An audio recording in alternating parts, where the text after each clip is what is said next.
Hello and welcome back once again to Movie Reviews. Second movie of the night, playing catch up still. We went and saw Into the Woods.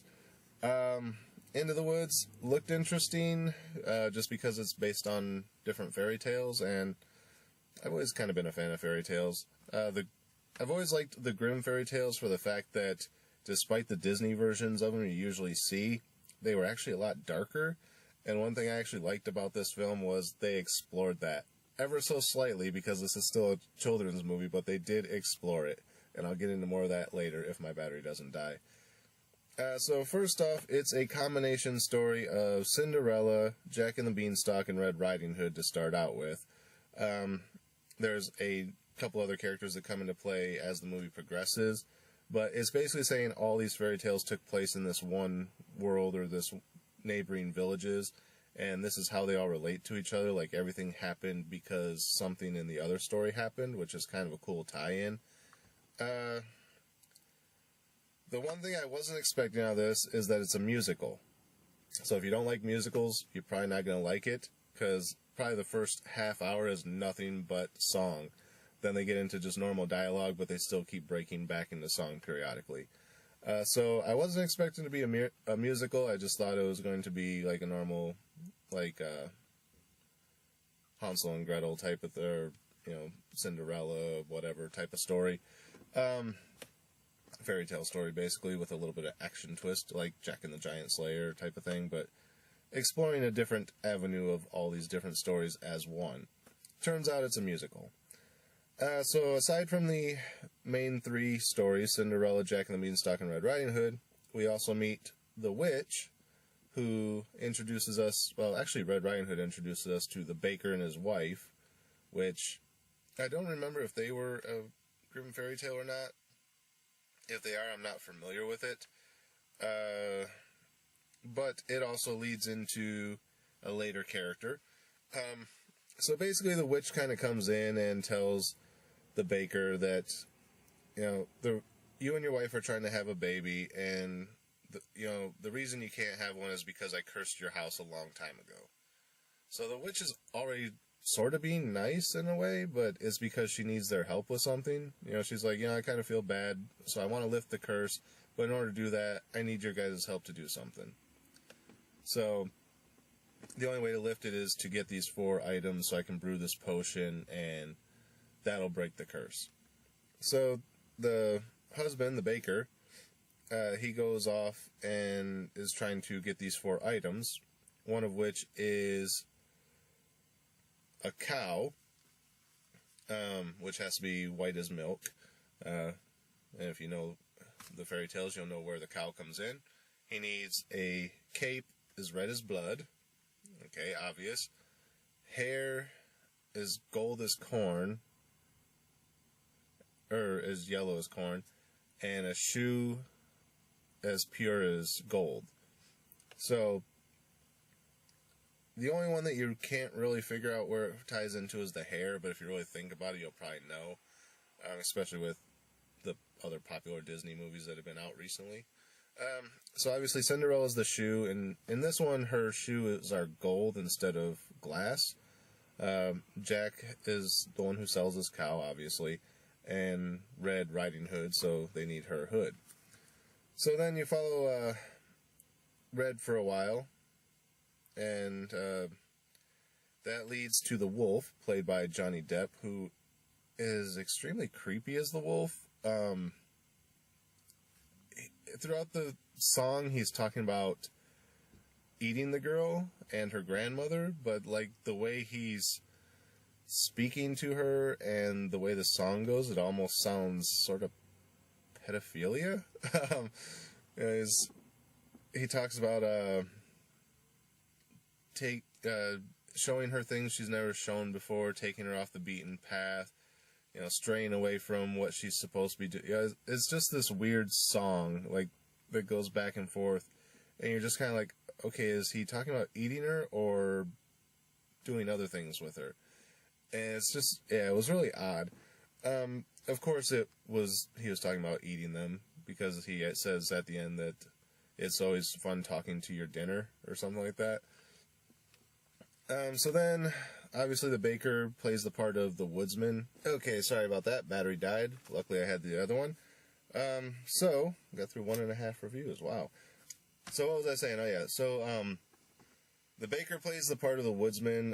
He's the one that goes in and rescues Red and her grandmother from the wolf. He also plays the part of the guy who sells Jack the Magic Beans in exchange for the cow. Through these two things, he's acquired the cow, and since he saved Red's life, Red gives up her cape, because Grandma's going to make her a new one out of the wolf's fur anyway, so she gives up her cape. At this point, we're introduced to the fourth member of the story, which is, in case you haven't guessed, Rapunzel. So obviously they need her hair, because it's hair the color of corn. Jack comes back with all these gold pieces because he's trying to buy back his cow because he didn't want to sell it in the first place. So he keeps going up and down the beanstalk and robbing these giants. Apparently there's more than just the one. He actually mentions the female giant, and again, this is where it kind of comes into this weird child sexuality thing, because he's singing this song about he meant the female giant, and like she was overly friendly to him, clutching him to her giant breasts, and showing him things he'd never seen before. And then her husband came home and he had to run, and it wasn't fun anymore, and like everything ended, and like it was just this weird song that's like, okay, so he was being sexual with this giant woman until her husband came home. It was just like, it's so oddly placed. I don't know who wrote these songs, but if that's what was on your mind, you're messed up, man. So then we're back to following Rapunzel's story for a while.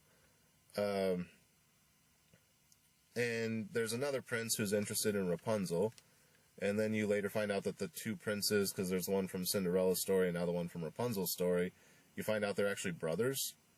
So they have this little song back and forth, and it's like they're trying to outdo each other on the charmingness, because at one point, like, the one rips open his shirt in just like a throw of passion, and then the other one looks over and he's like, oh yeah, and he like rips open his shirt. Everyone in the theater kind of chuckled at that because it was a bit of a funny bit, but just kind of like, oh, I got to keep up. Okay, yeah, I'll rip my shirt open too, type of thing. So then, basically, Jack goes back up the beanstalk another time because he meets up with Red in the woods, and he's kind of telling her his story, and she doesn't believe him. So she tells him to steal something else and bring it to her. So he says he will. The giant catches him, and he's following him back down. And that's when he cuts down the beanstalk. The giant falls and dies. Then they're trying to buy Cinderella's shoe from her, and they try and give her more magic beans, and she doesn't want the magic beans, so she throws them away, which grows another beanstalk, which the giant's wife later comes down. But at first they don't say that. They just kind of show the beanstalk grow, but they don't really mention it again until almost the end of the movie. So they finally work it out to where they get Cinderella's shoe, but then they go into the rest of the Cinderella story where the prince is looking for her. And this is where it gets into the original Grimm fairy tales portion of it that I actually liked, because in the Grimm fairy tales, when the stepsisters are trying on the shoe, their feet are too big. So the mother actually cuts off their toes to make the shoes fit better. And like one, she cuts off the toes and part of the heel. And that's just something that's taken out of the modern day version of it. But in this, they actually put that in, which, again, being a kid's movie, you're like, wow, that's a little dark. But at the same time, with all the other stuff that's been going on, it fits with this not really being a kid's movie. So they do the cutting off the toes. And then Cinderella meets her prince, and then everyone's happy. The witch gets they get the 4 ingredients they need for the spell. That guy almost crashed into a wall because he's trying to show off in his car. Anyway, so they get the 4 ingredients they need. So the witch does the spell. She breaks the curse, and it turns out the spell was actually to restore her youth and her beauty, which is one reason that she originally cursed the guys, because what she tried to let him get away with something. He robbed her. Her mother put a curse on her to make her old and ugly, and so she in turn put a curse on the guy, which passed on to his son, which is the baker. So she's restored her beauty. She allows the baker and his wife to have a baby. All the other stories resolve. Rapunzel and the prince get together. The witch is also the one who kidnaps Rapunzel, which ties back into the baker story as well. The baker's father was actually Rapunzel's father as well. And in exchange for letting him live, I believe it was, the witch took his firstborn child, which was Rapunzel. The second-born child was the baker. So the baker and Rapunzel are brother and sister, but I don't think they ever actually came to that conclusion. I think they kind of left that one unsaid. Then, by the way, spoiler, if you weren't supposed to know that. So then, they resolve Rapunzel's story. Her and her prince get together. Cinderella and her prince get together. They're all getting married. The baker and his wife have a child. And it's like, and everyone lived happily ever after. Boom. And that's when the female giant shows up. So she's looking for the boy who killed her husband. So she's looking for Jack. And everyone's like, well, just give him to her. Just give him to her. And it's kind of confusing because, like, when he's talking about how the female giant was friendly with him until her husband showed up. So now it's like, okay, well, if her husband's dead and she wasn't happy with her husband because she was friendly to the boy, why would she be trying to kill him? So at first you're thinking, oh, maybe she's going to be a good giant once they turn her over to him. She'll just be like, oh, hey, you don't want to come live with me now type of thing. But it doesn't do that. They actually, the prince sets out to slay the giant. Everyone else is trying to get back to their villages and whatnot. Then there's this weird twist. Like, I don't really want to call it a twist. It's just an odd turn in the movie where the prince and the baker's wife run into each other in the woods for like the 5th time. And all of a sudden the prince is like hitting on her. Even though he's married to Cinderella, who was supposed to be the girl of his dreams, he's hitting on the baker's wife, and they kind of have this little short affair, I guess. And then, again, just a really odd turn. But then it cuts back into the baker story, where he's kind of doubting himself because, the sins of his father are passing on to him, and will his sins pass on to his son that he's now got. So there's the sins of the father thing. And then the giant issue kind of resolves. I'm not going to say how, but there's a resolution there, which she ends up dying, I'll give you that much. But I think she died. She at least got knocked out, but she probably died. So then the story's kind of resolving, and the prince comes back to Cinderella, but Cinderella knows about the affair, so it kind of leads to a divorce, I guess, because she's like, I can't go back to you because of what you did. And he says, I'll always love the girl that, ran away from the ball. And she goes, I'll always love the prince that pursued me. But they leave each other. So then there's this weird bit where everyone's, basically Red Riding Hood's family may or may not be dead. Jack's family actually, I think they said his family was dead. So, Red Riding Hood's is the only one that's unsure of. So then, the baker kind of adopts them, I guess. So then he's recanting the story back to his infant son and Jack and Red, even though they were there for a majority of it. So he's kind of becoming the narrator that started the story, because it starts with an opening narration. So he's kind of the narrator.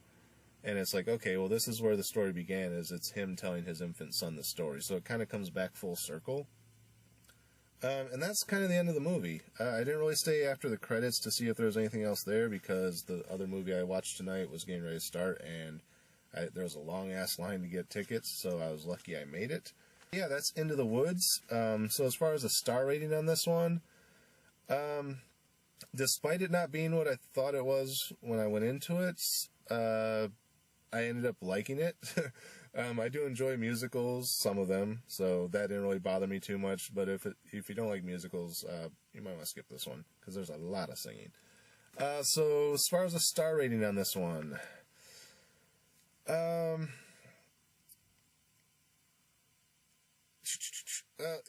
pacing was decent, but the story kind of jumped all over the place, going back and forth. There was a lot of odd turns at certain points. The overall creepiness of the possible is, I guess it was kind of like a coming of age thing, like teenagers discovering their sexuality. Because even like the story of Cinderella was only like 13 or 16, I think, and even Rapunzel, I think, was only like 16 or something in her story. So I guess overall it's just kind of this teenage love affair of a movie. You know, even Jack and Red had this little possible attraction towards each other until they got adopted by the baker.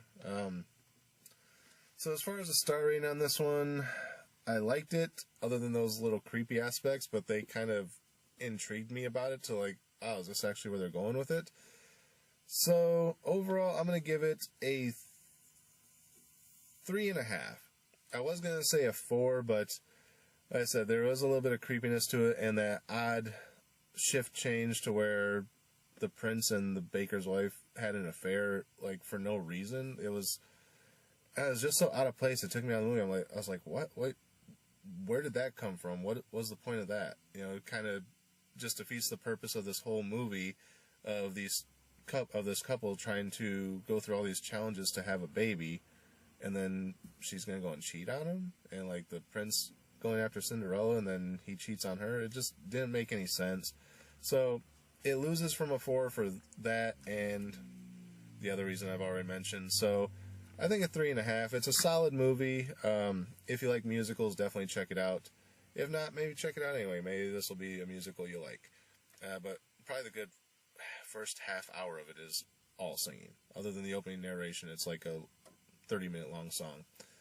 So yeah, that's it for this episode. Got one more I'm going to try and do, but the battery's probably going to die, so I might wait and do that one tomorrow or later tonight after I charge my batteries up. But in the meantime, that's it for this episode. As always, thanks for watching, and we'll see you on the next episode of Movie Reviews.